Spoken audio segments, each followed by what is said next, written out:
আজকে আমি চলে এসেছি পৃথিবীর দীর্ঘতম সমুদ্র সৈকত কক্সবাজার সমুদ্র সৈকত।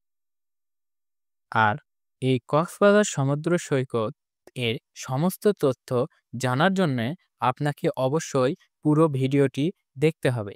আমি ভিডিওর মাধ্যমে আপনাদেরকে জানিয়ে দিব এই কক্সবাজার সমুদ্র সৈকতে আসতে হলে আপনারা কিভাবে এখানে আসবেন। বছরের শুরুতে এবং বছরের শেষে এই দুই সময়ে কক্সবাজার সমুদ্র সৈকতে ভিড় একটু বেশি লক্ষ্য করা যায়। আর এখানে আপনাকে আসতে হলে অবশ্যই হোটেল বুকিং করে আসলে আপনি অনেক ধরনের সুবিধা পাবেন।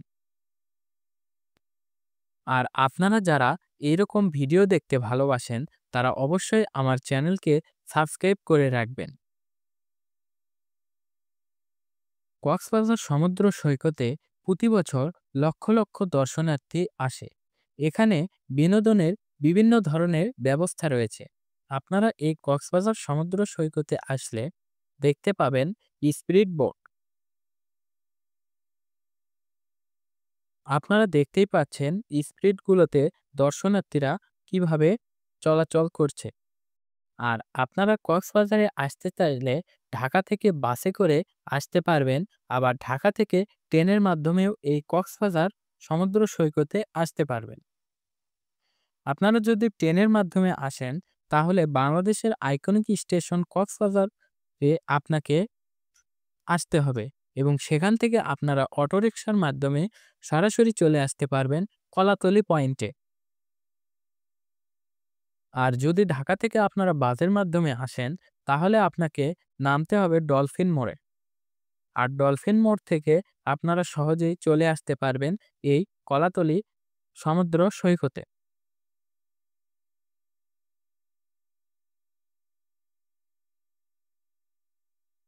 আর আপনারা অবশ্যই সাবধানে এখানে নামবেন। এখানে অনেক বড় বড় ঢেউয়ের দৃশ্য আমরা দেখতে পাই।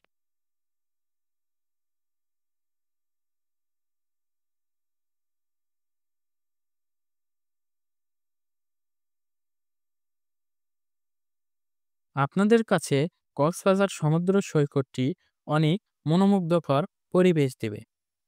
আপনারা কক্সবাজারে আসলে এখানে বিভিন্ন আহ, দর্শনীয় স্থান দেখতে পাবেন।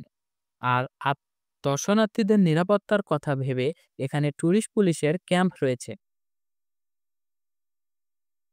আপনাদের কক্সবাজারে এসে যে কোনো সমস্যা হলে আপনারা ট্যুরিস্ট পুলিশের সাথে যোগাযোগ করবেন। এখানে আপনারা দেখতে পাবেন যে টিউব ভাড়া পাওয়া যায়। আর আপনারা এই টিউবের মাধ্যমে পানির ওপর ভেসে থাকতে পারবেন। তাই যারা সাঁতার না পারেন তাদের জন্যও কোনো ভয় নেই।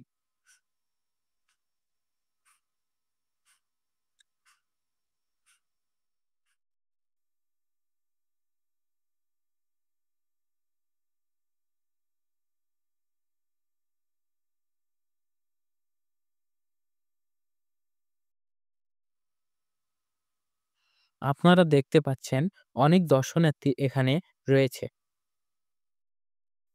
আর যারা এখনো আমার চ্যানেলকে সাবস্ক্রাইব করেননি অবশ্যই চ্যানেলকে সাবস্ক্রাইব করে রাখবেন। আমি কক্সবাজার সমুদ্র সৈকতের এই বিচের দৃশ্যকে কয়েকটি পর্বে ভাগ করেছি। তাই আপনারা চ্যানেলকে সাবস্ক্রাইব করে রাখলে নিয়মিত আপনারা ভিডিও পাবেন।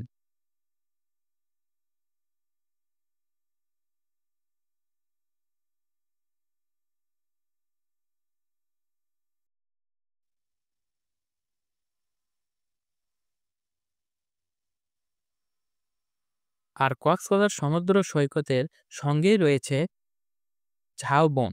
এখানে আপনারা পর্যটকেরা অনেক সময় কাটাতে পারবেন।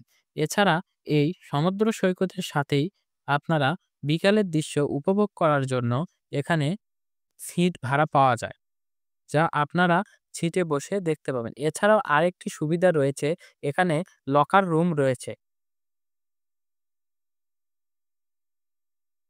আর যারা ঢাকা এয়ারপোর্ট থেকে কক্সবাজার এয়ারপোর্টে বিমানের মাধ্যমে আসতে চান, তারা বিমান থেকেই এই দৃশ্যকে উপভোগ করতে পারবেন। কক্সবাজার সমুদ্র সৈকতের উপরেই রয়েছে কক্সবাজার বিমানবন্দর। আর কক্সবাজার বিমানবন্দরের অপোজিট সাইডেই রয়েছে কক্সবাজার মৎস্য অবতরণ কেন্দ্র, যাকে ফিশারি ঘাট নামেও পরিচিত। এখানে দেখতে পাচ্ছেন ছোট ছোট ছেলে মেয়েগুলো খেলা করছে। আর আপনারা যখন এই স্পিড বোটগুলোতে উঠবেন, অবশ্যই দামাদামি করে উঠবেন।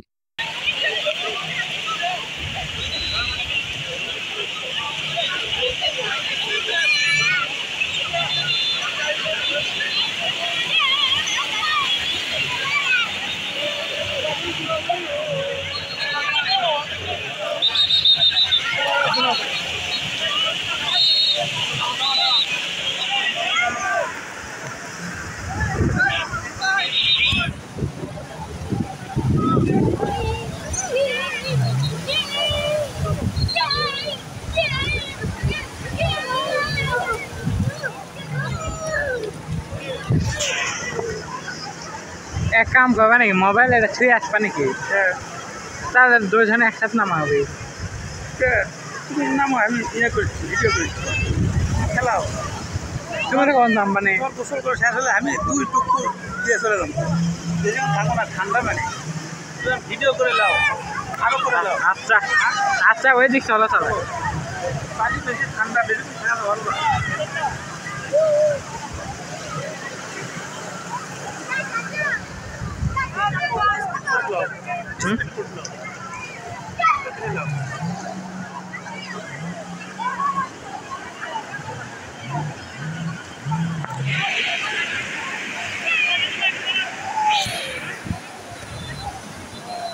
ওই দিক চলো।